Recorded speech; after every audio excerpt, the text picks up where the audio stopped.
Yo les agradezco la oportunidad de charlar sobre estos temas de la carne. Está muy lindo hablar de currículum, pero cuando hay que contar las cosas en casa es más difícil, porque cuando uno anda por ahí guitarrea más fácil. Cuando es adentro, está más expuesto a la crítica de los que nos ven siempre.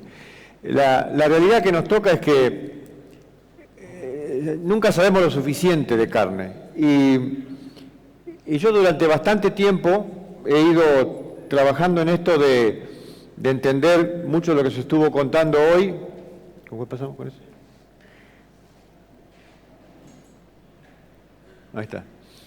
He estado mucho tiempo tratando de entender y trabajar en esto de conversión, de mirar lo que se estuvo contando y que siempre estamos aprendiendo, porque es central y clave a los modelos ganaderos que nos tocan de alta competencia.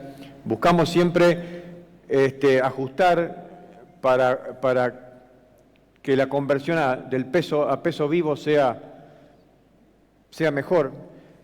La realidad es que cuando medimos peso vivo, se estuvo diciendo recién, a veces nos deja ese sabor amargo de que no hemos medido lo suficiente, porque nosotros medimos aumento de peso y en realidad lo que queremos visualizar es carne. Entonces, desde hace algún tiempo, con algunos cuantos productores y en el INTA nos hemos puesto a mirar cómo podemos ir más allá del aumento de peso, cómo podemos mirar la producción de la carne.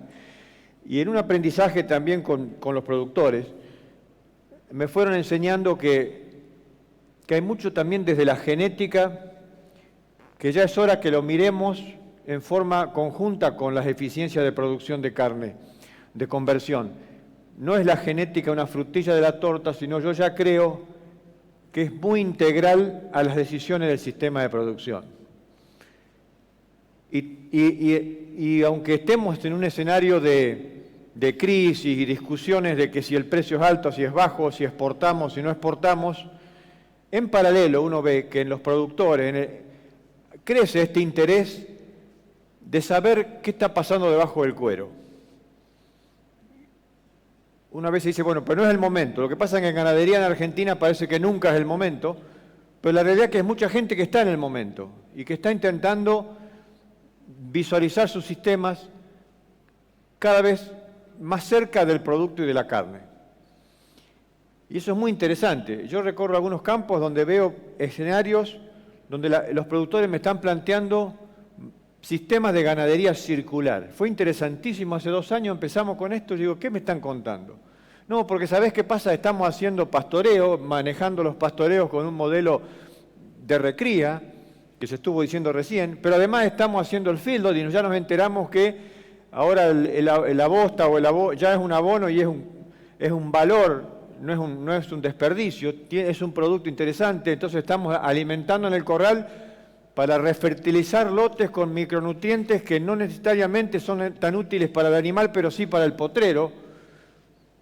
Y yo digo, estos tipos van más adelante que yo. Yo no tengo mucho para aportar. Es interesantísimo hablar de los que están haciendo aquellos que hoy están pensando siempre un poquito más adelante que nosotros. Modelos de ganadería circular. Y encima me dicen, ¿sabes qué? Pero yo quiero saber más de la carne, porque no me quedo conforme con esto del rendimiento al gancho. Un invento de hace 70 años que hablamos, 80 años del rendimiento al gancho, pero cuando está la media res colgada, alguna media res corta 70% de carne efectiva en corte minorista y otra saca 80.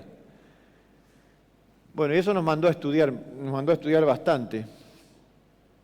Encima, estos modelos también, más de rechazar el concepto de huella ambiental o huella de carbono, estos tipos piensan, dicen, bueno, pero yo en vez de ser criticado, quiero ser partícipe de la solución, quiero contar mi huella ambiental, quiero saber si soy participante de un balance positivo o negativo de carbono.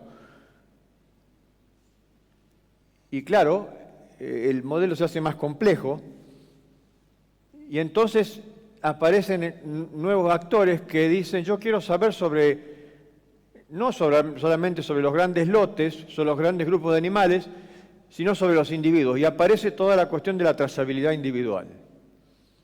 Probablemente en los próximos años, más allá de cómo se jueguen los escenarios del negocio ganadero, veamos igual en Argentina, porque ya los hay, productores que están hablando de la trazabilidad individual, o por lo menos de nivel de lote, pero de lotes organizados, desde toda la cadena, o sea, desde la genética que incorporan hasta la carne que generan. ¿Está ocurriendo eso en otras partes del mundo? Sí, claro, está ocurriendo en otras partes del mundo.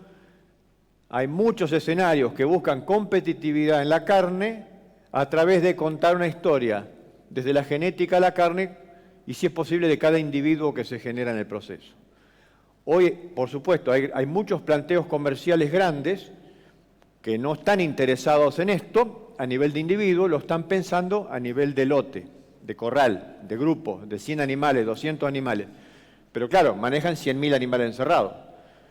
Y hay otros que hacen su estrategia para cantidades de términos de miles y no de 100.000, que sí, que están mirando individuos y que están yendo para atrás incluso para contar parte de esta historia de la carne hacia la cría y tirarle información a la cría y que la cría mire la carne y la carne mire la cría. O sea que las decisiones de la cría en genética, en manejo de las eficiencias, tengan que ver con el producto final, que no es un novillo vivo como objetivo final, sino la carne que ese novillo genera.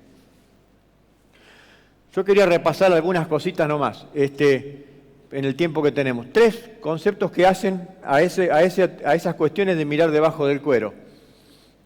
Esta foto la tomé acá, yo 9 de julio, o sea, todas estas estrategias no están en un lugar de la estratosfera, tan cerquita.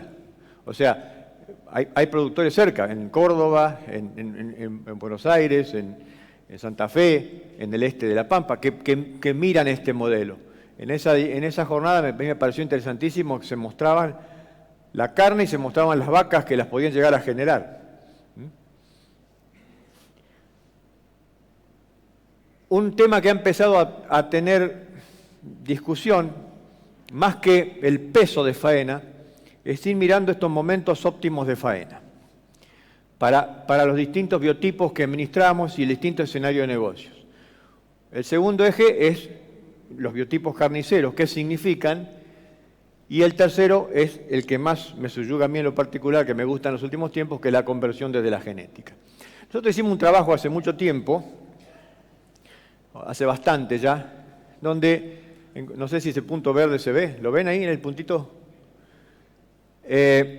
Donde lo que hicimos es animales que iniciaban con 300 kilos, los llamamos en ese momento livianos en el corral, y otros más pesados, lo poníamos en el corral a engordarse con 400, 310 y 415. Fíjense, estos de 400 kilos cuando entraban al corral, a engordarse, estuvieron hasta 600 kilos de peso vivo, cuando estuvieron 145 días en un corral.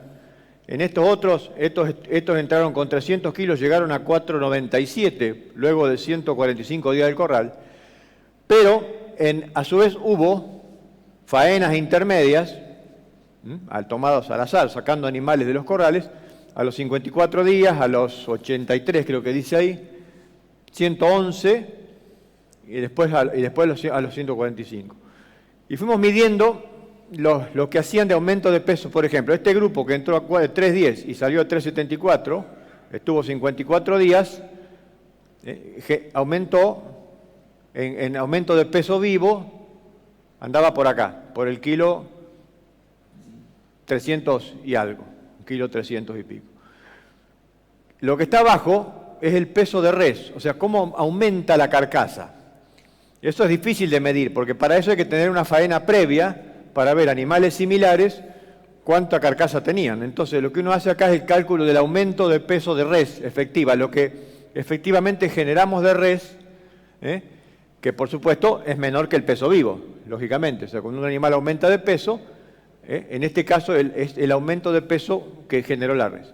Pero más que ver el dato absoluto, yo lo que quería es mirar la curva esta. Independientemente casi del peso con el que empiezan y al peso final en que llegan, vemos que los mejores aumentos de peso ocurren en estos tramos, cuando estamos llegando acá a los 111 o 115 días, y los aumentos de carcasa se estabilizan bastante en ambos grupos, o sea, habiendo empezado más livianos o mucho más pesados. Tenemos un trabajo más reciente que empezamos incluso más liviano que esto y pasa lo mismo. O sea, lo que define las eficiencias de conversión en el corral tiene, digamos, la cantidad de días de corral tiene más efectos sobre la eficiencia de conversión que el peso inicial con el que ingresan los animales.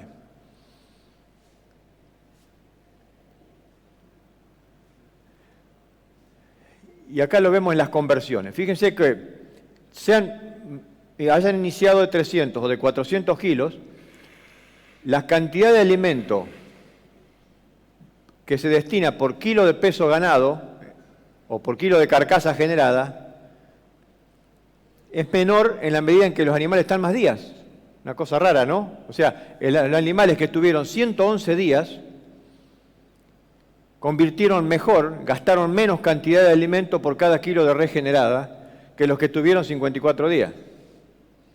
Y eso, fíjense que es independiente, esa tendencia a que la cantidad de días hasta los 111 días mejora la conversión, es independiente del peso inicial. O sea, parece raro esto, ¿no? Y después fíjense que en los últimos 30 días, donde ya esto es el promedio de los 145, ¿no? Pero en el último tramo es donde las ganancias decayeron mucho, las conversiones empeoraron de vuelta, se fueron para arriba, arrastraron todo el promedio para arriba. ¿Por qué? Porque la composición de la ganancia cambió sustancialmente. Esto que vemos acá arriba, en términos de la carne se llama transferencia a carcasa. ¿Qué pasa en los animales en la etapa muy temprana del engorde, los primeros 50 días? Entramos con los animales al corral, hay un periodo de incremento de estructuras del animal que no necesariamente es carcasa. Son órganos, algo de hueso, engrasamiento interno que después vamos a tener que sacar. Entonces, hay una transferencia de energía del alimento que va a compartimentos que no es la carcasa. Cuando después ya vamos pasando los 90 días o los 80 días, ya esos compartimentos ya están armados. No hay que hacer mucho más hígado, no hay que hacer mucho más riñón, no hay que hacer mucho más órgano, y hasta el engrasamiento interno se empieza a frenar. Entonces vemos que hay más transferencia a carcasa efectiva, hasta esos 110, 120 días. Y después de ahí recién empieza a complicarse esa composición o esa transferencia a carcasa, no tanto porque vuelvan a crecer los órganos, sino porque la cantidad de grasa empieza a ser excesiva. Y es la cantidad entonces de días en el corral los que puede complicar las conversiones y no necesariamente el peso inicial. Entonces el momento óptimo de faena está más, en este punto, está más asociado a la cantidad de días de corral y cómo está ese animal que si es muy pequeñito o no en los engordes. Y eso es lo que demuestran todos los trabajos que se han hecho de engorde a corral en el mundo. Nadie hoy en el mundo habla del peso final como una variable decisiva del engorde a corral, sí de la cantidad de días. Sí de la cantidad de días. Esta experiencia muestra más o menos lo mismo que acabo de decir, lo voy a tratar de explicar porque acá hay mucho número, pero miremos esto que está acá arriba que dice 15, 18, 24, edad en meses a faena. Este animal que estuvo hasta los 15 meses y se lo faenó, llegó a los 420, aumentó 1,3 kg. Este otro entró al corral con 400 kilos, salió con 580, aumentó 1,440 kg. Si miramos la conversión de cantidad de alimento por cada kilo aumentado, 6,8, 6,9, 7, o sea, muy parecido hasta acá. Recién cuando tiene 30 meses y 584 kilos, la conversión se hace diferente estadísticamente respecto de las otras. Lo que es interesante acá que la conversión al peso vivo no cuenta lo que va pasando por debajo del cuero, 58% de rendimiento de res, 58, 59, 60. Cuando miro la conversión a carcasa, a res, entonces se plancha un poco. Las tres primeras se hacen muy similares. Estamos hablando de animales que superan los 500 kilos y que tienen la misma conversión que los que se faenaron con 100 kilos menos, con la misma conversión a res. Ustedes me pueden decir, lo que pasa es que vos estás hablando de res, pero no hablas de grasa. Ahí sería un punto, porque fíjense el espesor de grasa, 8,5, 9, 10,5 milímetros, ya estamos al borde de un sobreengrasamiento, y en este caso, sí ya es estadísticamente diferente, hablamos de 12 milímetros de grasa dorsal. Eso ya cuenta una historia de que abajo del cuero hay más grasa de la necesaria, y si tuviéramos más tiempo veríamos que lo que más engrasa explosivamente ahí es el arco costal, es el costillar.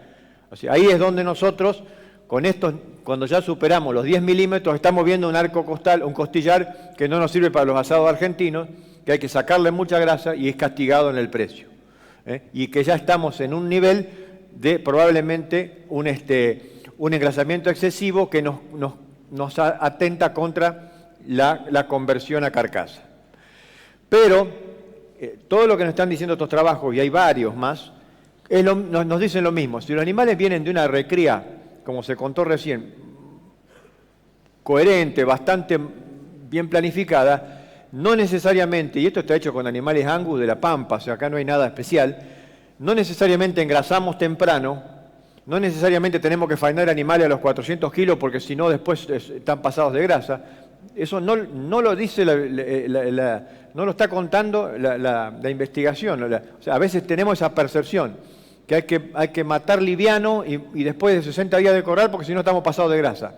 Si eso pasa, si eso nos pasa, que yo recorro varios feedlots y nos pasa, probablemente hay mucho antecedente de recría bastante pobre, animales que tal vez les fue mal al pie de la madre también, entonces no son maquinarias preparadas para producir carne, son para terminarse ahí cortito. Hoy un poco lo mostró Daniel donde dijo, por ahí a estos animalitos le damos de comer rápido, se terminan antes, planchan antes y un animal de 380 kilos puede estar pasado de grasa.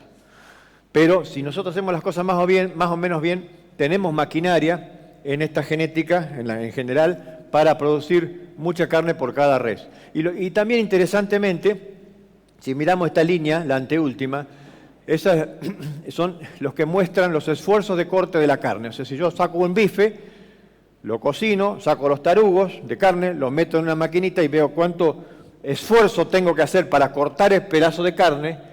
Fíjense que de acá hasta allá no hay básicamente diferencia, ya sí se me aleja un poquito, se me pone más duro. O sea, la carne de un animal de 24 meses que llegó a los 500 kilos no es más dura que uno de 400 kilos, 100 kilos menos y que lo faené a los 15 meses. En algún otro trabajo yo puedo demostrar incluso la inversa, que animales que son muy magros y faenados a veces muy temprano, pero muy magros, pueden resultar al revés, pueden resultar más duros que animales capaz que de 500 kilos, pero bien terminados siendo jóvenes. Si ya me voy a los 30 meses, ya me meto en una zona de algún riesgo de esta cuestión de lo que le llamamos nosotros la terneza objetiva, o que es la resistencia al corte de la carne. Después nosotros tenemos muchas formas de arruinar carne cuando la manejamos después de la faena, pero esto no evalúa eso. Si yo la carne la enfrío mal o no la maduro nada, la nalga sale casi balando del frigorífico, es muy difícil que salga una nalga tierna. Pero si yo le doy la curva de frío correcta, la probabilidad es que tenga carne muy aceptable. A veces nosotros cuando hacemos estos trabajos que llevan mucho laburo, hacerlos de resistencia al corte, de la fuerza de corte, digo, pero ¿cómo no encontramos nada? Bueno, la realidad es así. En la ganadería argentina, con estos biotipos mestizos, el biotipo, tenemos mucha calidad intrínseca en ese animal. Lo podemos destruir haciendo una mala recría, manejando mal el engorde, pero en general tenemos buena calidad. ¿Por qué digo buena? Porque 30, 32 de esta unidad de medida para arriba es lo que nos habla de carnes menos tiernas y de 30 para abajo de carnes muy buenas en terneza, ¿no es cierto? Y esta es carne no madurada, o sea, esto es, si la maduráramos un poco, le diéramos 5 o 7 días de frío en cámara, estos valores se bajan a 28 o 27. El otro dato que por ahí a veces se habla del marbling o el marmoreo, la grasa intramuscular, a algunos mercados le interesa. Fíjense que a veces hablamos de la grasa de la carne y la grasa de la carne, y lo único que tiene realmente grasa es el costillar o la grasa externa de cobertura. Esto es el contenido de grasa intramuscular adentro del bife o adentro del músculo. ¿Cuánto hay de grasa? 4%, 5% en el mejor de los casos, 3%, hemos medido 2,5%, 2,5%, menos que lo que tiene el salmón, menos de lo que tiene a veces el ave incluso. O sea, la grasa intramuscular de la carne vacuna no es mucha. Lo que a veces cuando le metemos grasa es cuando le metemos grasa de cobertura, grasa de vísceras, o el arco costal que tiene 30% de grasa. El asado nuestro tiene 20 y pico % de grasa.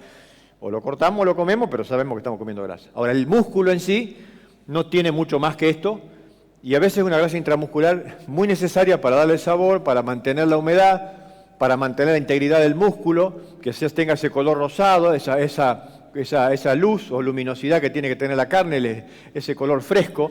El agua en la carne en un corte no se queda si no tenemos una cierta estructura y una mínima cantidad de grasa para que retenga el brillo. El que cuenta mucho de la historia de esa luminosidad de la carne es el pH o acidez de la carne. Si este valor fuera de 5,7 para arriba, hablaríamos de una carne que no es madurable, que es más oscura, que es más rojiza. Si este valor tiene 5,7 para abajo, es una carne clara, madurable, brillosa, que tiene más duración en góndola, en fin. Entonces, yo le quería comentar estas cosas para generar siempre un poco de contexto. Y el otro, muy importante, es el área de bife. ¿Por qué medimos el área de bife? Muchos hablamos del área de bife. Los frigoríficos grandes hablan de escanear área de bife y todo el mundo, si puede, hace algún comentario de área de bife. El área del bife, que es una sección transversal medida con un ecógrafo o medida a mano, en estos bifes está medida a mano, directamente calcada, pero uno también la podía estimar ecográficamente. Hablan del rendimiento carnicero, y ahora es al que yo quería ir ahora. ¿El rendimiento carnicero qué es? No es el rendimiento de la res al gancho colgada cuando dije, bueno, le saqué el cuero, le saqué las vísceras y tengo eso es rendimiento al gancho nomás. En el mundo donde se comercializa toda la carne al gancho, ya no se habla más de ese rendimiento. Se habla del rendimiento carnicero. ¿Qué es? La cantidad de carne efectiva comercializable en cortes minoristas que le puedo vender a doña Rosa en la góndola. ¿Y cómo la puedo estimar? A través de medir este indicador. Si el área de bife en relación al peso de carcasa me habla de la muscularidad o del rendimiento carnicero que puedo tener. Es muy sensible este indicador. 72 o 60, no sé cuánto dice ahí, 69, no es lo mismo que 58 en rendimiento carnicero. Esto es un poco lo que yo les contaba recién. Animales parecidos pueden generar áreas de bife distintas, espesores de grasa distintos, algunos están muy pasados de grasa, pero a veces no los vemos del todo del lado de afuera. Entonces nosotros nos fuimos metiendo en el tiempo en hacer trabajitos que avanzaran en esto de mirar el animal del lado de adentro. Esta sería la forma ideal de colgar una carcasa, no del garrón, sino de la pelvis, ¿no es cierto?, para no tensar los músculos, pero a veces no se puede. Este productor en realidad lo colgó de esta manera porque tenía este animal tan grande que no le cabía en la cámara. Esto es una faena en un campo, una carne excelente salió extraordinaria, y encima era un mej. Fíjense lo que significa, yo esto lo muestro mucho y lo utilizo, esto lo trabajamos nosotros con unas carnicerías que nos permiten faenar animales propios, medir todo, ponerle toda la plata a todos los cortes, corte por corte, y después mirar qué pasa desde el punto de vista de la plata. Estos animales, fíjense, fueron elegidos entre muchos ahí para compararlos, pesan lo mismo estos tres animales en el campo, desbastados con un desbaste de 8%, nos da 4,14, 4,14, 4,12, pesan lo mismo. Si miramos los engrasamientos, fíjense que dicen 8,6, 7,2, 8,2, o sea, un espesor de grasa dorsal muy lógico para un engorde, bien terminados, en un corral, pero este rindió al gancho 65%, ya nos hablaba de un animal muy carnicero, no es para nada la media ni la moda de Argentina, 58, valor bastante frecuente, 57 también bastante frecuente. Ahora, este, que tenía 90 centímetros de área de bife, generó 81% de cortes minoristas de la carcasa. 90 centímetros de área de bife, 81% de cortes minoristas. Y este no es malo.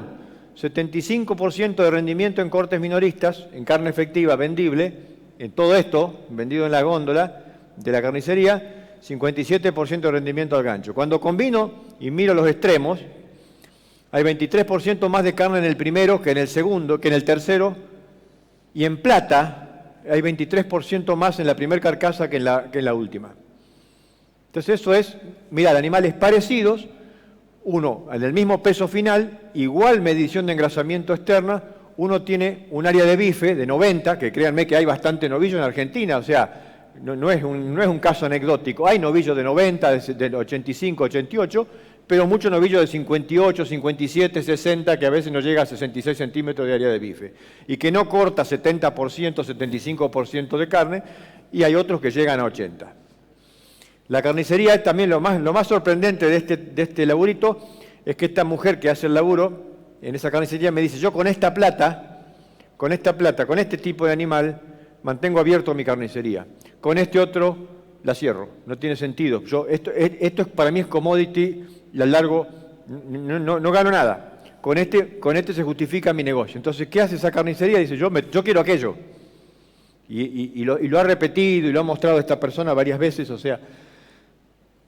Este es un laburo que yo vengo haciendo siguiendo información de algunos frigoríficos grandes que por ahí me pasan información y fíjense lo que uno ve. Se habla mucho de mayor rendimiento, a veces de mayor peso de res. Es bastante indiferente. Es cierto que a veces cuando uno tiene reses más pesadas, como yo dije por ahí, en la res más pesada, tiene una tendencia a generar un poco más de corte minorista. Pero es una tendencia muy baja, o sea, hay mucha variabilidad. No necesito reses más pesadas para generar más cortes minoristas, necesito mirar del lado de adentro. Es esto, o sea, yo puedo tener reses similares, animales similares, pero resulta que después, adentro, debajo, tengo mucha más variabilidad en cortes minoristas. A ver esta otra, sí, fíjense la correlación que hay entre el área de bife y el rendimiento de cortes minoristas. Cuanto más área tengo, más carnicero es el animal. Y si tengo mucha grasa dorsal, donde ya me voy viniendo por encima de los 10 milímetros, me decae el rendimiento en cortes minoristas. ¿Por qué? Porque le tengo que sacar grasa a la carne. Esto es casuística de frigorífico, esto no es ensayo. Cuando hicimos las correlaciones, el que mejor, si usamos área de bife, o sea, un estimador indirecto de rendimiento carnicero y espesor de grasa, son los que mejor explican el rendimiento en cortes minoristas y agregándole el peso de la res, no mejoramos esa explicación. O sea, al frigorífico no le interesa demasiado meter mucho más carcasa, sí lo que le interesa es carcasas con alto rendimiento en ojo de bife y una cantidad de grasa moderada. La grasa le juega en contra, el área de bife le juega a favor. ¿Ah? Y esto es, créanme, de una base de datos grande. También con los productores hemos estado haciendo un trabajo en los últimos años, tratando de estimar esto del rendimiento de alguna manera, y como a veces no podemos ver todo el animal y desarmarlo completo, estamos sacando, por ejemplo, la nalga, asociándola al peso de la res, que es un indicador del rendimiento carnicero. Fíjense qué nube que hay de este lado, o sea, el peso de la res no necesariamente nos cuenta la mejor eficiencia carnicera. Tengo que ir más rápido porque se nos va acabando el tiempo. Si, por ejemplo, el área de bife, vuelve a decir lo mismo, está relacionada al rendimiento carnicero, que en definitiva es la relación esa entre nalga sobre la res total. Esto yo lo muestro porque lo hicimos el año pasado, el anteaño, en un campo de un productor que prácticamente la información que se generó allí empezó a confirmar mucho de lo que dice la bibliografía y que estudiamos de otros lados, ¿no? Y a mí me pareció interesantísimo porque lo hicimos con el laburo con el productor. Fíjense que, por ejemplo, no necesariamente animales de más área de bife van a ser más magros. O sea, ¿qué quiere decir? Acá está el espesor de grasa. no hay relación entre el engrasamiento y el atributo carnicero de los animales. Una buena noticia esa, porque decimos, no, resulta que vamos por más carne, más área de bife, tenemos más dificultad de engorde. Pues yo no tengo evidencia para decir eso. Engordan bien animales más carniceros que animales con área de bife más chica. Tampoco en ese experimento, en esa experiencia, encontramos una correlación entre la terneza y el peso de la res de ese caso. Y ahora voy a mostrar qué animal era. Esto es una nube. O sea, puede haber reses chicas, duras, y puede haber reses más grandes, de animales jóvenes todos, como yo les mostré en los ensayos anteriores, también muy blandas. Bueno, y también esto de los índices de conversión, fíjense la nube que es, lo mismo que yo mostraba en ensayos anteriores. Animales más grandes tienen que tener un índice de conversión peor. No, fíjense, incluso acá da casi al revés. O sea, la cantidad de alimento por cada kilo ganado no tiene relación con el peso de la res generada. Y esto lo hicimos en Córdoba con un productor que tiene en su campo los comederos estos inteligentes, los comederos automáticos. Entonces tuvimos la oportunidad de meter en un corral comiendo todos estos biotipos, los más carniceros, menos carniceros, comiendo de comederos electrónicos y eran 15 o 20 animales por cada grupo y todos le hicimos el consumo individual y continuo a cada animal. Es el primer ensayo en Argentina, ni siquiera el INTA lo hizo, que mide producción, determinación hasta la carne con consumo individual a través de los comederos electrónicos. No hay un ensayo que yo conozca, ni en Uruguay, ni en Argentina, ni en Chile, que sea esto. Y yo estoy muy orgulloso de esto porque esto se hizo en el campo de un productor. Él me dijo un día, vamos a poner todos estos animales, yo los conseguí, encima además hizo macho entero y macho castrado, y vamos a engordar animales por 85 días o 90 días, el clásico engorde de 3 meses, y unos un poquito más de 111, 120 días. Acá están los aumentos de peso. Si miramos estos aumentos de peso de estos biotipos, podemos discutir efectos compensatorios o no. Estos venían un poquito mejor, 1,650 kg. Fíjense los aumentos de peso que estamos mostrando, en esos escenarios donde a veces decimos, esto es nada más que de la investigación del INTA, ¿qué estarán haciendo? Esto lo hizo el hombre en ese campo, 2 kilos por día, 1,900 kg, 2 kilos, 1,650 kg, una dieta clásica de gente que administra muy bien la recría y que sabe lo que hace cuando da de comer. 57,8, 59, 50, 60, 60, 62% de rendimiento al gancho. Ya lo que cuenta el aumento de peso se empieza a distorsionar un poquito cuando uno mira la carne. Si miramos la conversión, los animales generalmente de razas más de tipo como el Angus, digamos, las razas de tipo más británicas tienden a ser un poquito más comilonas en función del peso vivo. O sea, estas comen, por ejemplo, el 3% del peso vivo y en esta punta están comiendo el 2,6%. Eso vamos a ver siempre, que las razas británicas son siempre un poquito más, de consumo un poquito más alto que las que no son británicas o son cruzas con alguna cebuina o con alguna continental. Miremos las conversiones, 5:1, 5:1, 4,6, 5:5. Excelentes conversiones. Conversiones a res, como yo les contaba, acá, muy parecidas acá, y esta un poquito más alta porque este es un biotipo un poquito más, como yo le digo, porque come un poco más. Tiende a engrasar un poco antes. Acá está el de 111 días. Fíjense que pasa más o menos lo mismo. Empiezan a plancharse un poquito ya los aumentos de peso, pero son bastante buenos en total. Vemos la misma tendencia que mostrábamos en estos biotipos hacia el rendimiento al gancho, lo mismo que hablábamos de los consumos de recién. Fíjense las conversiones de las que estamos hablando. Cuando cortamos la carne de esta gente, acá aparecen en los 85 días de engorde, 59, 66, 58, 59 de área bifa, 70,8.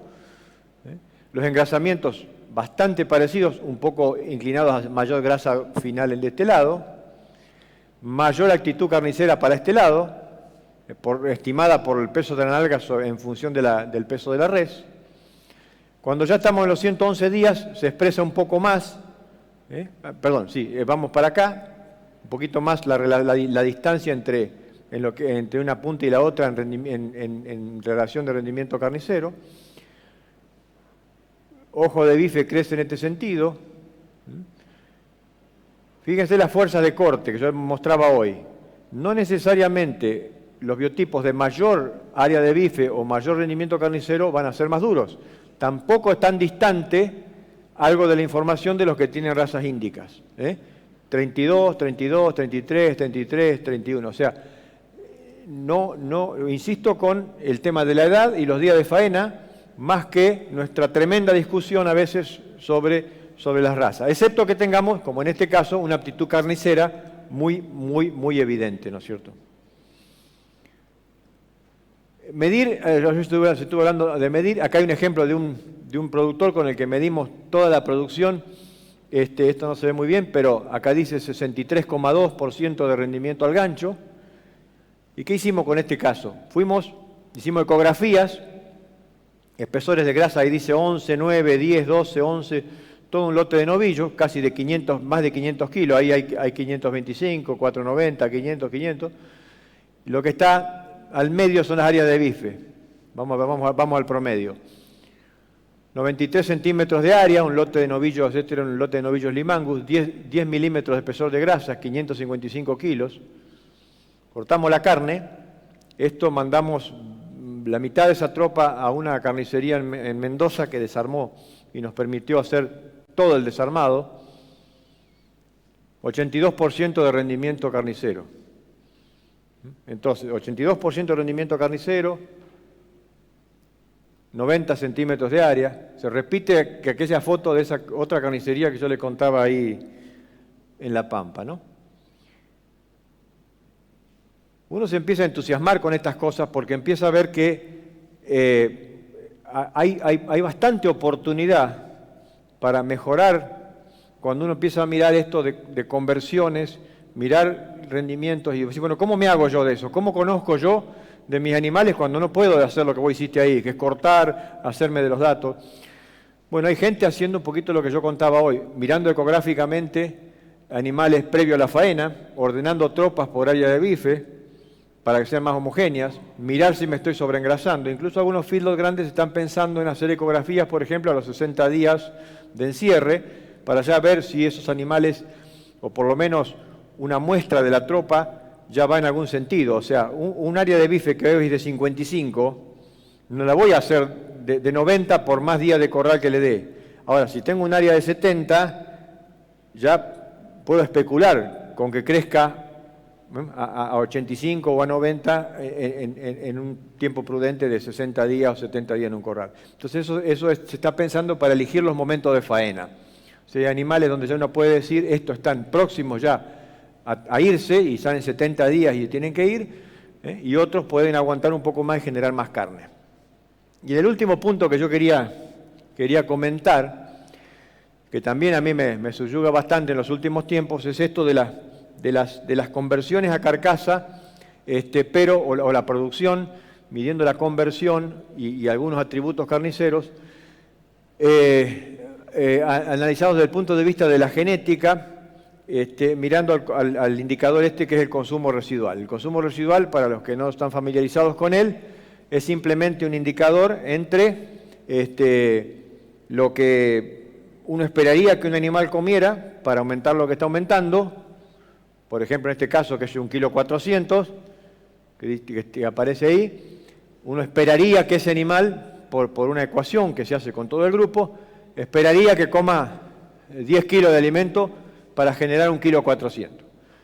Pero en este grupo en particular, ese grupo de animales, que dice N-1, promedió un consumo de 5,8, es lo que se midió, para hacer ese aumento de peso, ¿se entiende? Para hacer eso comió esto y no esto. Entonces comió menos de lo que yo esperaba que comiera. Su conversión fue muy buena, consumo bajo en términos de su peso medio, y en esta otra punta hay animales que yo esperaba que, supongamos, que comieran 10 también, porque eran parecidos a los otros, pero comieron 11 para aumentar 1,380 kg. Se comieron más de los que yo esperaba que comieran. O sea, en esta columna estarían los más ineficientes y en estas otras los más eficientes. Lo interesante de esto, que en estas mediciones, cuando uno les da de comer lo mismo a un grupo de animales y unos están comiendo menos de lo esperable, otros están comiendo más para hacer lo mismo que hacen, fíjense que acá no hay diferencias en aumentos de peso, 1,450 kg, este grupo del medio 1,400 kg, 1,500 kg, o sea, no hay una diferencia estadística, o sea, los grupos estos básicamente se diferencian en consumo, no se diferencian ni en el aumento de peso, ni en el peso final. Fíjense que estos toritos todos tienen 440, hay uno acá de 431, pero no tienen diferencia estadística. Empiezan igual, terminan igual. La carne es parecida, grasa intramuscular 3, espesor de grasa dorsal, toritos 5. ¿Por qué el torito? El torito tiene menos grasa que un novillo, ¿no? Sobre todo en estas evaluaciones que son hechas con dietas de crecimiento, no de engorde. El área de bife, 90, 91. O sea, igual carcasa, igual grasa, diferencias importantes en conversión. Por eso que aparecen acá los puntos donde hay diferencia. Es interesante pensar que un animal como 6:1 en conversión, cantidad de alimento por kilo de carne ganado, versus 8:1. Interesante pensar que produce el mismo aumento de peso, con la misma composición de la carcasa, con un 25% menos de alimento que el último. Interesante eso, ¿no? Cuando uno dice, si yo tuviera más de estos, ahorro un 20%, 25% de alimento que si tengo estos. ¿Y esto por qué es interesante? Lo están usando los que hacen genética, los que hacen selección genética, porque este carácter de eficiencia de conversión medida a través del consumo residual es relativamente heredable. Entonces van a ver ustedes escuchar mucho la asociación de Angus, la asociación de Bradford, todas las asociaciones acá y en el mundo hablando de este carácter. ¿Por qué? ¿Y por qué? No es nada menor ahorrar un 20% de alimento en un corral, y no hablemos de las etapas previas que se estuvieron diciendo recién, de la recría, de la vaca de cría, qué hace la vaca en pastoreo. No es lo mismo tener vacas que gastan más de lo esperable para producir lo que están produciendo, el kilo de ternero, que las que gasten un poco menos para producir lo que están produciendo. Con el mismo biotipo, con el mismo frame y las mismas funciones terminales. A uno podría especular, bueno, pero esta carne capaz que es menos grasa, o esta es más grasa. Bueno, hasta ahora toda la evidencia que se viene recogiendo de todas las pruebas que se hacen en el país no va en ese sentido. O sea, todo lo que se ve de carcasa es bastante independiente de este indicador de conversión. Entonces, por eso que ahí ya hay interés en la industria del feedlot. Los filoteros que están pensando y están diciendo, che, si vos me das más de este tipo de animal a mí, este tipo de novillo, o venga ese animal de genética que viene más de este lado, es interesante, porque yo ya no tengo una conversión de 8:1 o de 9:1, sino capaz que es de 7:1 en el feedlot. Por eso que esto hace ruido y moviliza mucho a la industria. Entonces eso es lo que yo quería comentar básicamente. Lo de esos conceptos de óptimo de carcasa o óptimo de faena, que no son necesariamente un peso final, ni empezar más chiquito y terminar más chiquito. Ahí hay una cuestión que tiene que ver tal vez más con los días de corral. Hay biotipos que nos dan la oportunidad de estirar esos días de corral, como yo mostré, esos animales de 500 kilos, que son más carniceros. Eso dentro de las mismas razas están, por eso yo hablo de biotipo más que de raza. O sea, dentro de la Angus, por ejemplo, ustedes van a encontrar eso. Animales más carniceros y animales por ahí muy moderados en la aptitud carnicera. Y después tenemos estas cuestiones de conversión que uno las puede ir pensando desde la genética. Por eso que es interesante no arruinar la potencialidad genética que tenemos, a veces con un desmanejo. A veces no tenemos más remedio. Yo entiendo que este año toda la región y gran parte del país está detonado de pasto. O sea, no hay pasto. Y a veces uno sale a comprar rollo y te lo quieren entregar como dentro de 40 días o 70 días, cuando ya no lo necesitamos. O sea, no hay rollo, no hay pasto. Yo entiendo que hoy, este año, probablemente estamos haciendo mucha agua en las recrías, lógicamente. Y además hay mucho corral lleno, porque es a donde fue mucho del destete, porque bueno, estamos en esta situación. Pero tal vez un año para pensar en vamos a suponer que empieza a llover y mejora la cosa y queremos dejar reposición. Yo diría, cuidado con esa decisión. Dejar de golpe una reposición de un 30% porque vamos a escalar otra vez la cantidad de vacas porque vendimos mucha. Guarda con la hembra de este año, la ternera que sufrió con la madre, sufrió la gestación, sufrió el pie de la madre. Si esa ternera va a hacer reposición, elijamos por lo menos la que mejor le fue, la que mejor se desarrolló, porque puede ser una madre bastante pobre en las próximas generaciones. Esa ternera que sufre temprano probablemente acuse ella y su descendencia algunos problemas de eficiencia y de calidad. Entonces ahí tengamos cuidado. Hay gente que un poco se anticipó a esta situación, o sea, no todo el país igual, y tomó decisiones más tempranas. Entonces por ahí dice, bueno, yo a mi reposición no la restrinjo, la empezó a manejar, y bueno, sí sufrieron otras categorías, descargó más rápido lo que es vaca grande o vaca vieja, y bueno, hay escenarios diversos, ¿no? Y lo que se está haciendo en corral, un poco ya lo dijo Daniel, o sea, lo que haga el corral de recría afecta mucho estas curvas que yo estuve mostrando. O sea, un corral de recría que es de 300 o 400 gramos se parece a una muy mala situación de pastoreo también, o sea, no hace nada diferente.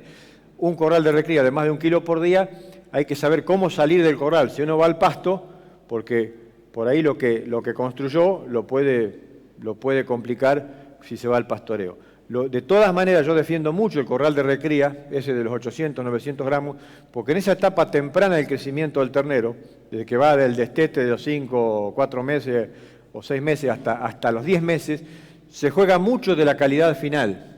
O sea, hay cosas que se hacen en la gestación, pero después, en esa etapa de recría temprana, en la primera etapa de recría, hay muchísimo de esta expectativa carnicera que se termina de definir ahí. Si yo paso un ternero de que aumenta al pie de la madre 800 gramos, 1 kilo por día, 700 gramos, lo paso a 200 gramos y resulta que tiene 5 meses, lo destruimos. O sea, no le damos oportunidad de que realmente construya músculo y construya posibilidad de depósito graso en donde lo queremos, que es intramuscularmente y no afuera. Entonces, mucho del gasto que convendría hacer en las etapas tempranas. Si nosotros gastamos en la etapa temprana del ternero, probablemente ahorremos en el engorde y nos encontremos con eficiencia, como yo mencionaba hoy, esa eficiencia de 6-1, de 5-1, que parecen de la academia, que parecen de Estados Unidos. No, son argentinas. O sea, hoy ya hay algunos feedlots que están bajándose del 7-1 en conversión. O sea, están en el 6,5-1, en el 6,8-1. No tal vez los más grandes, pero hay muchos que están manejando la cosa más fina y lo están haciendo. Y a mí me sorprendió mucho esa situación de los corrales electrónicos están generando eso. ¿Saben por qué lo están generando? Porque el corral electrónico, cada animal come individualmente ahí. Va y come, se va, vuelve otro, viene. A veces van 25 veces a comer en el día. Entonces el consumo es muy estable de pequeñas cantidades. El corral y comedero ese electrónico lo obliga a comer poquito muchas veces. Y va todo el tiempo. A veces van de noche. Muchos eventos. Entonces, eventos frecuentes hacen a la eficiencia de conversión. Entonces, a veces discutimos mucho si damos 2 veces por día, 1 vez por día, 3 veces por día. La decisión de dar muchas veces es una decisión económica, de cuánta gente, si tengo un doble turno, si puedo, si no quiero. Ahora, desde el punto de vista biológico, desde el punto de vista técnico, sería extraordinario dar todo el tiempo, poquito. ¿Me entiende lo que estoy diciendo? O sea, a veces en la práctica es imposible, pero si el animal tuviera pequeñas raciones todo el tiempo, la probabilidad de que mejoremos la conversión es muy alta. Sí. El comedero electrónico es simplemente un comedero donde, dije corral electrónico y es comedero electrónico, son comederos donde el animal, son balanzas en definitiva, el animal va a comer, solamente puede ingresar uno por vez. Entonces tiene que tener una caravana electrónica, y hay una antena lectora de caravana, y el comedero es una balanza. Entonces el animal va, come, saca alimento, la balanza registra el cambio de peso de lo que se llevó, y a su vez lo asocia al animal por haber conectado electrónicamente ese individuo. Uno pone 20 de estos, y más o menos maneja entre 8 y 10 animales por comedero. Entonces, como yo le contaba el ensayo de ese productor, que él mide toros en realidad, sus propios toros, pero se puso a evaluar los novillos. O sea, no es para hacerlo en un field ni hacerlo en forma comercial lo que estoy diciendo, es para evaluar situaciones así como genética, pero lo que a nosotros como hallazgo nos trajo eso, cuando nos pusimos a ver las conversiones en todos estos corrales, yo primero pensé que era porque eran toros. Se llamaba la conversión del torito, extraordinaria. Después resulta que pasó lo mismo con los novillos. Estas mejoras de conversión y de buena eficiencia y de consumo más bien bajos. Y la única explicación que le encontramos hasta ahora es que no está en la dieta, está en la intermitencia con que los bichos estos retiran pocas cantidades, pero hay alimento ahí todo el tiempo. La verdad que la información es excelente y es muy motivadora respecto de para dónde ir. El punto que me surge, mirando incluso la última diapositiva sobre los toritos limusín, es ¿por qué crees vos que la industria no termina de entusiasmarse con el MEG, mirando la última diapositiva o tantas otras que pueden estar disponibles? ¿Dónde estaría la limitación o el freno? Yo en esta diapositiva no mostré la comparación MEG-no MEG, que de los limangus tenemos también hecho con limusín y con angus, MEG y no MEG. O sea, castrado y no castrado. De toda esa evidencia en síntesis, para los que no están familiarizados con el tema, no tenemos diferencia en carcasa, tanto en angus, limangus, limusín, mientras estemos hablando de animales jóvenes a la faena, ¿no? El protocolo MEG funciona. No hemos encontrado diferencia en engrasamiento ni en calidad de carne. O sea, las carnes son excelentes en todos los casos. Tampoco hemos podido hablar de que unos necesiten más días de corral que los otros. Sí, lo que pasa es que los MEG nos dan una ventana más grande porque no tienden al sobreengrasamiento. O sea, hemos hecho 150 días, en un ensayo hicimos 185 días de MEG y no logramos superar los 8 milímetros de grasa. Pero también estamos faenando a los 100 días y no es que teníamos 5. O sea, es un animal que va en un crecimiento muy lineal y que lleva, si las dietas son energéticas, porque esa es la otra cosa interesante, uno le puede dar papa a estos bichos desde entrada y está siempre convirtiendo muy bien. O sea, ¿en qué se diferencia el MEG de novillo entonces? Es en la eficiencia de conversión. Hablamos de animales que van a hacer 6-1 versus otros que hacen 5-1. O sea, el MEG, el macho entero, convierte con más eficiencia que el novillo. Es como si le hubiéramos puesto las hormonas al novillo, que se las dejamos un poco al MEG, que justo expresa ahí la pubertad un poquito más.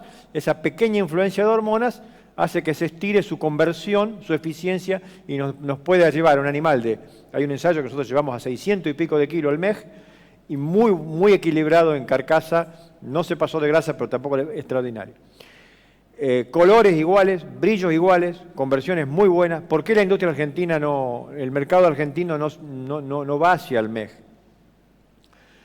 Hay un cierto temor, evidentemente, en la industria de que le vendamos animal viejo, que le vendamos toro, no terminemos bien de definir la edad en que estamos sacando el torito. Ahora, puesto de otro lado, yo conozco dueños de dueños de frigoríficos que tienen animales en feedlot y que procesan MEG. ¿Me entiendes? O sea, hace su MEG esos frigoríficos. Al frigorífico no le hace ningún daño meter el MEG adentro. En el punto de vista de la carne y de los destinos, hemos hecho desarmado de MEG por cuartos, delantero, trasero, midiendo los bloques. ¿Por qué haríamos eso? Pensando que el MEG podía tener una mayor proporción en el tiempo de cuarto delantero, pensando en el torito con más costillar. No lo pudimos encontrar eso. O sea, la composición de la carcasa no cambió. No solamente la calidad de la carne y la propensión al engrasamiento. No van a ser animales de marbling, no van a ser animales que aseguren un marbling choice, pero tampoco nuestros novillos hacen eso. O sea, nosotros miramos todo eso que mirábamos hoy de animales de 600 kilos, yo les mostraba 5% de grasa intramuscular. ¿Qué es eso? Eso en la escala americana es un low choice. O sea, la genética argentina no es una genética marmoreadora. Entonces, no es porque sea MEG no va a tener marbling. No. Nosotros no hemos encontrado todavía en nuestra genética una genética muy marmoreadora. Podemos tener animales 200 días en el corral, vamos a tener 20 centímetros de espesor de grasa y nuestro marmoreo va a estar ahí. No va a ser prime, no va a ser novillo de 7% de intramuscular, no va a ser. Bueno, ¿qué quiero decir con esto? Yo no encuentro razones técnicas para decir que el MEG no es una gran oportunidad. Para mí es una gran oportunidad, sobre todo en épocas donde los alimentos están caros, donde el grano es muy competido por distintos mercados y además nos da la oportunidad de hacer un animal de 400 kilos y sigue siendo MEG y ese mismo animal puede tener 200 kilos más de peso, ser de 600, y va a seguir aportando una composición de carcasa muy, muy equilibrada. Vuelvo a la pregunta entonces, ¿por qué el mercado no lo valora? Yo creo que hay una cuestión que el MEG nos lleva a un animal un poco más pesado. O sea, el MEG de 350 kilos, de 370, casi que no existe. Claro, es un ternerito todavía, es un torito jovencito. O sea, a mí me parece que hay un poco de la presión del mercado interno de seguir generando reses muy livianas, que también nos aleja nos retrasa el mercado del MEG. Pero Brasil, Paraguay, el norte argentino, se hace mucho MEG. Europa es algo que no se discute. Y si llegamos a tener una discusión de bienestar animal, explicar la castración a un consumidor que no está cerca de la carne, es un tema. O sea, el MEG hasta aporta en ese sentido. Un animal intacto sufre los 10 minutos últimos de su vida, digamos. O sea, por ponerle una forma romántica esto. Pero, sinceramente, yo intenté encontrar esas diferencias en color, en brillo, en dureza de la carne. Si tuviéramos una hora más, les muestro 5 ensayos de MEG. Y no, es aburrido, porque siempre encontrar lo mismo. Los MEG son lo mismo que los novillos, nada más que convirtieron mejor. No sé si no respondo nada, porque en el fondo vos me dijiste la industria, ¿por qué no lo hace? Yo creo que hay una cuestión comercial, una cuestión de tamaños.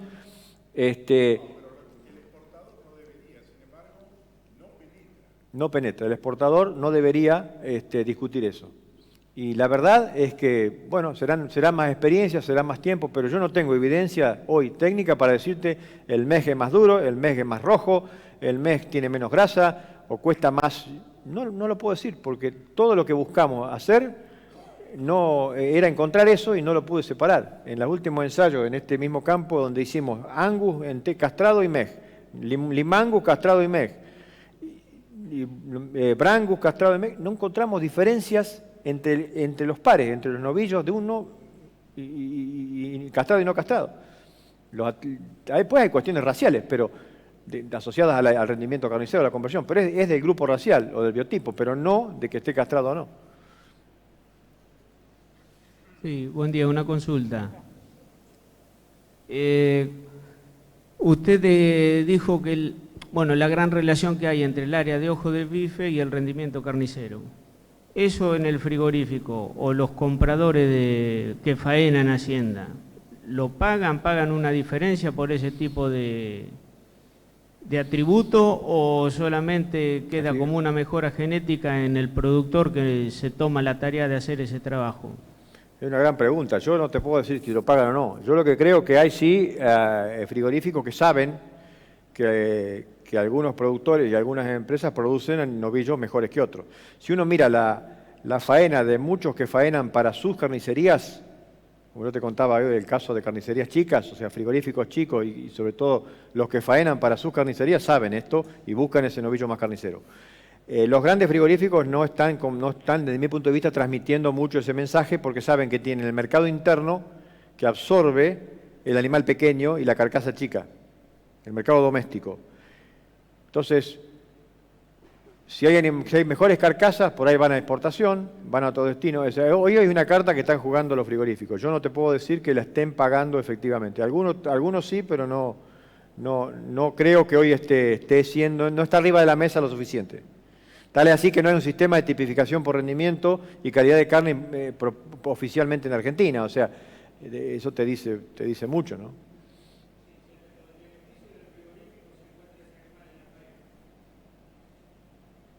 Probablemente. Hay, de todas maneras, productores que me dicen, yo quiero ofrecer eso porque yo lo quiero tener, quiero construir mi vaca de esa manera, quiero defender mejor mi novillo, si me va a costar lo mismo, quiero hacer esa carne y no la otra, me da más flexibilidad de engorde porque no es lo mismo hacer un área de 57, 58 y demás y me sobreengrasa que tener un animal más carnicero que me da más plasticidad. O sea, el animal más carnicero te da más plasticidad. Te puede llevar a los 500 kilos como faenarlo de 400, o sea, te da esa plasticidad de que no se te pase tan fácilmente. Yo lo defiendo más de esa manera, o sea, ¿por qué no ir por ahí cuando sé que probablemente sea un animal de buena conversión y más plástico a la hora de ser más pesado o más liviano? Dos preguntas para el ingeniero por Domingo. Primero, ¿cuál es la heredabilidad del área ojo de bife? Y segundo, si en un novillo de 20 meses o de 24 meses, si varía el color de la grasa, si está alimentado a pasto y grano o exclusivamente en feedlot. La heredabilidad del área de IFE es alta comparada contra el dato de eficiencia de conversión. La heredabilidad de eficiencia de conversión anda en 0,29, 0,32, 0,28. La heredabilidad del área de IFE depende un poco de la población de base, pero supera el 0,5. O sea, la heredabilidad de área de IFE es muy alta. Tal vez es más alta que peso al destete o que peso al año. O sea, es un carácter interesante porque es muy transmisible. O sea, el animal con musculatura tiende a transmitir eso y se lo ve bastante. La otra pregunta que me gustaba respecto al color de la grasa, o sea, el color de la grasa es cierto que cuando viene de carnes pastoriles son grasas más amarillentas, más pigmentadas, tienden al amarillo, tienden al cremoso, por nada más que una cuestión muy simple. Los pastos tienen pigmentos. Los pastos tienen pigmentos, tienen carotenos, como la zanahoria, y eso es lo que le da el tono cremoso, amarillento a la grasa. Eso en situaciones, y es proporcional a la cantidad de consumo, digamos, o sea, si como mucho pasto, solo pasto y tengo pastos muy verdes, muy pigmentados, probablemente la grasa tienda al amarillo, ¿está? Pero porque capaz que estoy haciendo un novillo excelente, joven, a pasto, lo faeno y tiene grasa amarilla, lógicamente. Vino de las pasturas que comentaba Daniel, y por ahí si lo hice en base a pastoreo, por ejemplo, de forrajeras de verano, un maíz, o pastoreo un sorgo, capaz que no tengo esa grasa amarilla, tampoco tuve esos aumentos de peso y esa cantidad de pigmento. El pigmento está muy, muy asociado a la cantidad de carotenos del pasto y a los pigmentos del pasto.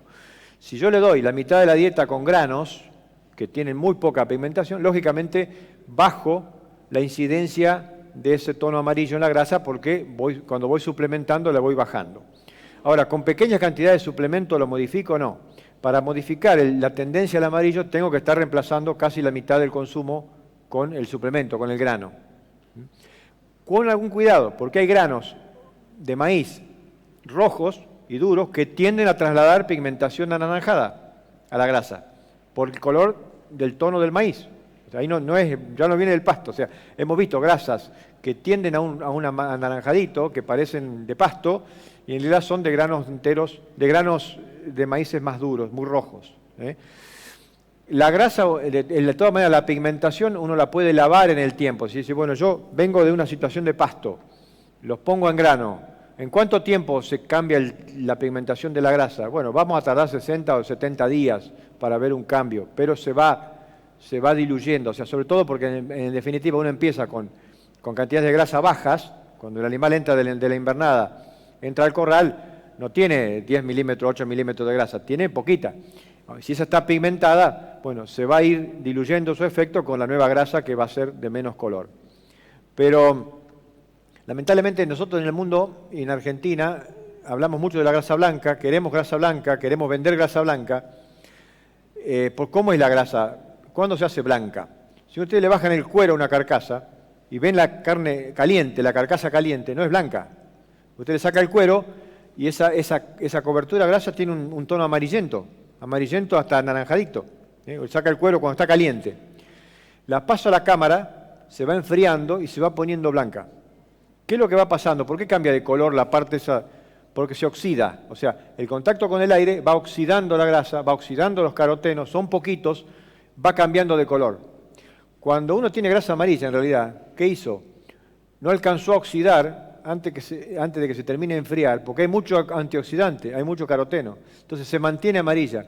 Esa carne, esa grasa es de mejor calidad, desde el punto de vista de la salud, que la grasa blanca pura. Me fui por las ramas, pero claro. Porque tiene grasa amarilla. Bueno, es una pena que nosotros actuemos de esa manera. O sea, grasa blanca generalmente quiere representar animales muy jóvenes, porque a veces la grasa amarilla,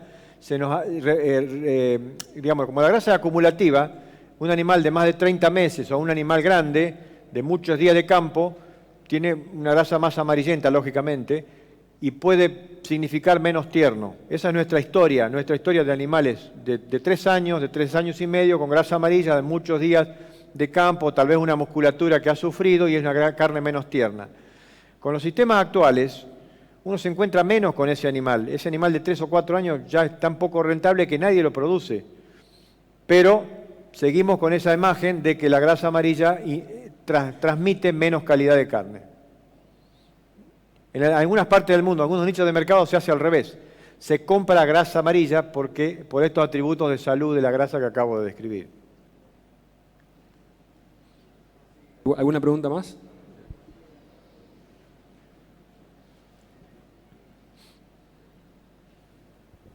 Yo tengo una para el ingeniero Méndez. Entiendo que usted dijo que cuando hay más frecuencia de corte, en una pastura hay mayor producción de materia seca. Eso implica cortar más tierno. En el caso de la alfalfa, ¿cómo influye eso en los posibles problemas de empaste y en la duración de la planta? Hola. Sí, digamos, nosotros en condiciones, si bien son condiciones experimentales, son tropas grandes porque estamos evaluando 10 módulos de por lo menos 30 a 40 animales por módulo. En el sistema más intensificado, que era con 14 días la vuelta, lo que ahí hicimos fue poner bolo por defecto. Volvíamos cada 14 días y te diría que no tuvimos problemas. Si bien no fue un ensayo para evaluar empaste, no hubo problema de animales hinchados, pero no teníamos un testigo sin bolos. Lo que veíamos es que como teníamos la asignación controlada, los animales siempre consumieron a boca llena. La diferencia en calidad de forraje entre el último día de la franja anterior y el primer día de la nueva franja tampoco era tan marcada. En un sistema de pastoreo de 7x35, supongamos, ¿no? El último día de la franja los animales están accediendo a una dieta que nutricionalmente es completamente diferente a lo que van a poder seleccionar al día siguiente en la franja nueva. Entonces, desde ese punto de vista, este sistema de 14 días es un poco más conservador. Pero ya te digo, nosotros no tuvimos problema, pero por las dudas habíamos embolado a todos los animales. ¿Y la duración de la franja? Eran de 7 días. Nosotros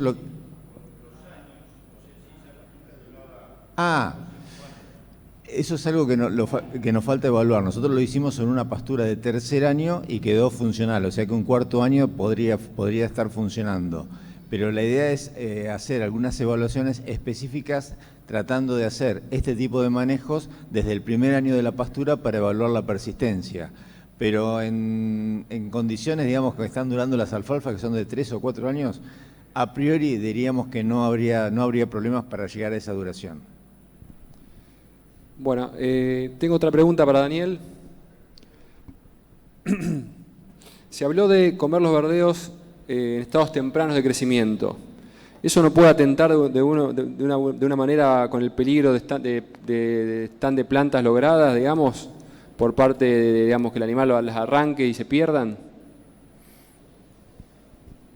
Yo hasta el año pasado te diría que no habíamos tenido problemas, pero este año con el tema de la seca lo que vimos inclusive en el ensayo nuestro es que están arrancando plantas. Realmente no se pudo entrar antes por la seca, tenía muy poco desarrollo, lo esperamos y hoy, digamos, bueno, tengo un video que no creo que no lo vamos a poder ver, pero los animales directamente están arrancando plantas porque, digamos, la profundidad de raíces son menos de 10 centímetros, con verdeo de más de 15, 20 centímetros de altura, y hoy están arrancando plantas, pero digamos, en los 27, 28 años que estamos en la experimental evaluando verdeos, yo nunca vi la situación de este año.